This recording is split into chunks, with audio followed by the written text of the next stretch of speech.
भगवान वहां पर अपने गरुड़ पर सवार होकर के आए। बस ये अंतिम सांस ले रहा था, उनकी कृपा शक्ति से पता लगा प्रभु आ गए हैं। अब सोचा कि मैं प्रभु को क्या अर्पण करूं। अपनी सूंड में एक कमल का पुष्प लेकर के प्रभु के चरणों में अर्पित कर दिया। भाव के साथ में भगवान को जो चीज दी जाती है उसे वो अवश्य स्वीकार करते हैं। भगवान की प्रतिज्ञा है, पत्रम पुष्पम फलम तोयम यो में भक्त्या प्रियच्छति। भक्ति पूर्वक जो कुछ भी मेरे लिए पत्र पुष्प फल जल जो कुछ भी चढ़ा दे उसे मैं अवश्य ग्रहण करता हूं। प्रभु ने उसे स्वीकार किया और अपने सुदर्शन चक्र से ग्रह का मुख विदीर्ण कर दिया, फाड़ दिया। गजराज की प्राण रक्षा हो गई, उसका पांव निकल आया। ये जो ग्रह था पहले हू नाम का गंधर्व था।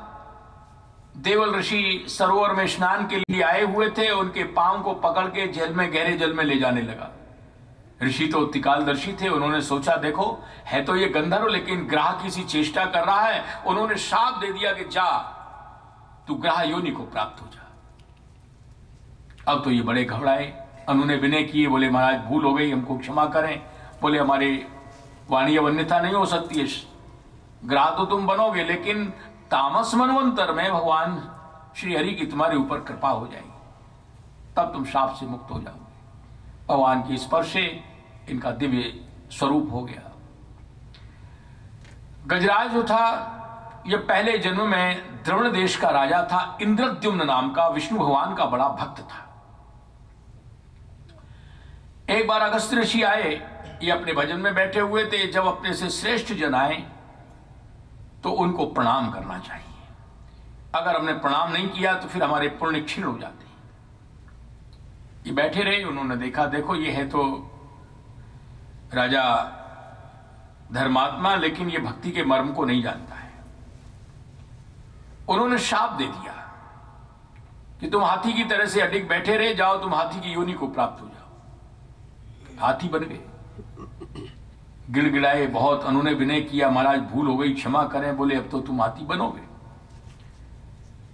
हमारी बात तो झूठी नहीं हो सकती है, लेकिन तामस मनवंतर में भगवान श्री हरि की कृपा होगी और तुमको अंतिम समय में भगवान की स्मृति बनी रहेगी।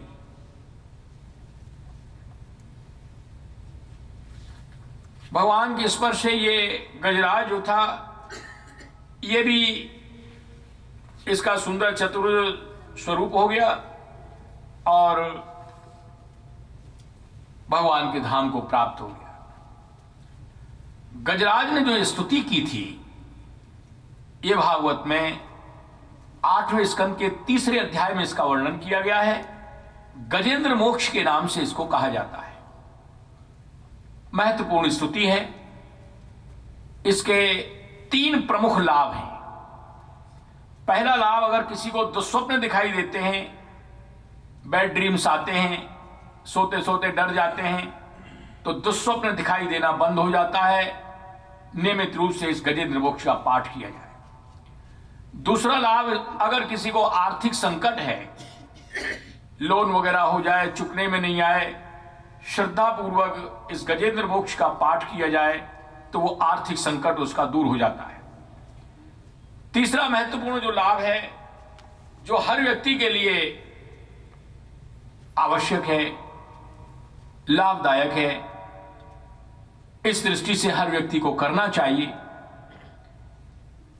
जो लोग रोजाना गजेंद्र मोक्ष का पाठ करते हैं, भगवान ने यह प्रतिज्ञा करके कहा है कि उनको अंतिम समय में मेरी स्मृति बनी रहती है।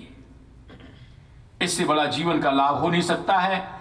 जन्म लाभ अपरा पुंसामंते नारायण स्मृति ही। जन्म लेने का सबसे बड़ा लाभ यही है कि अंतिम समय में नारायण भगवान की स्मृति बनी रहे। तो यह जीवन का सबसे बड़ा लाभ है, क्योंकि अंत काले यथा मति तथा गति। अंतिम समय में जैसी मति होती है वैसी उसकी गति हुआ करती है।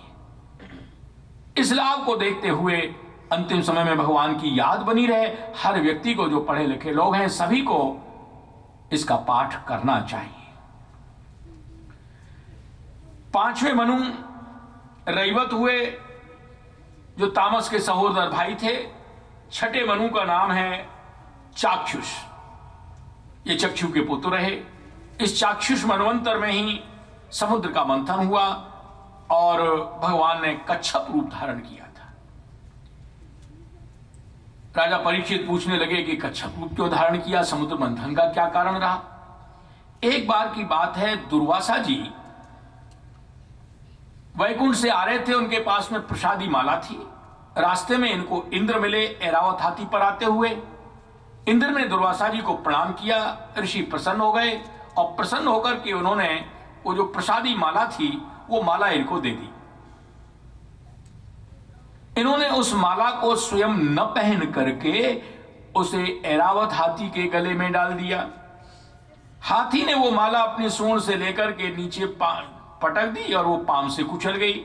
इस दृश्य को दुर्वासा जी देख रहे थे, बड़े कुपित हुए कि देखो हमने इंद्र के कल्याण के लिए माला दी थी और इन्होंने इसकी ये अवमानना की, इसका सम्मान नहीं किया।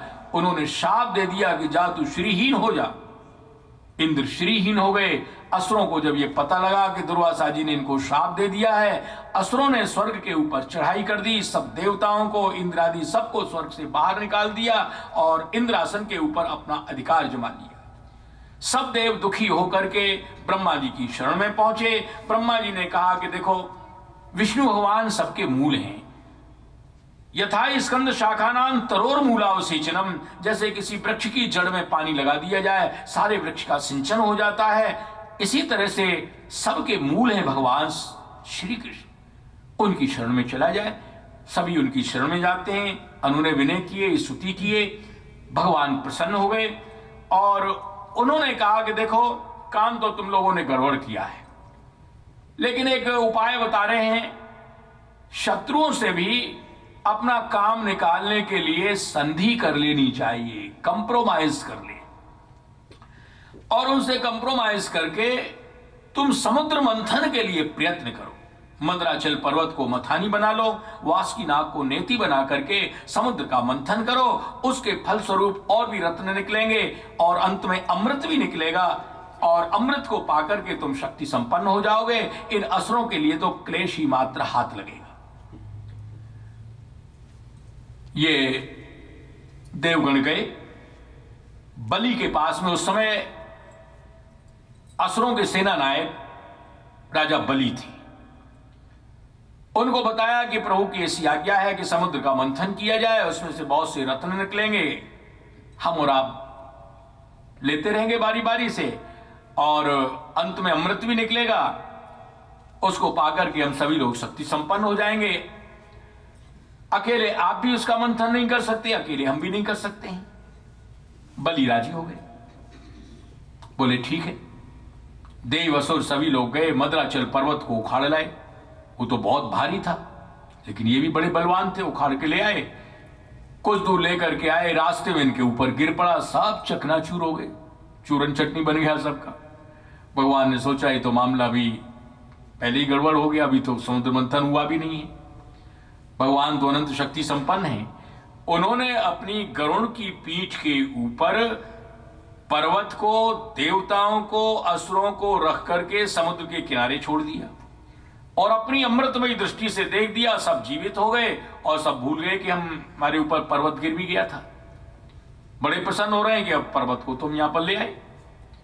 वासुकी नाग के पास में पहुंचे, बोले देखो प्रभु की आज्ञा है समुद्र मंथन करने के लिए, पर्वत को हम ले आए हैं, तुम उसमें चल करके लिपट जाओ, नेति की तरह से मंथन होगा, उसके फलस्वरूप अमृत निकलेगा, तुमको भी कुछ हिस्सा दिया जाएगा। वो राजी हो गए अमृत के लोभ में, आकर के उसमें लिपट गए।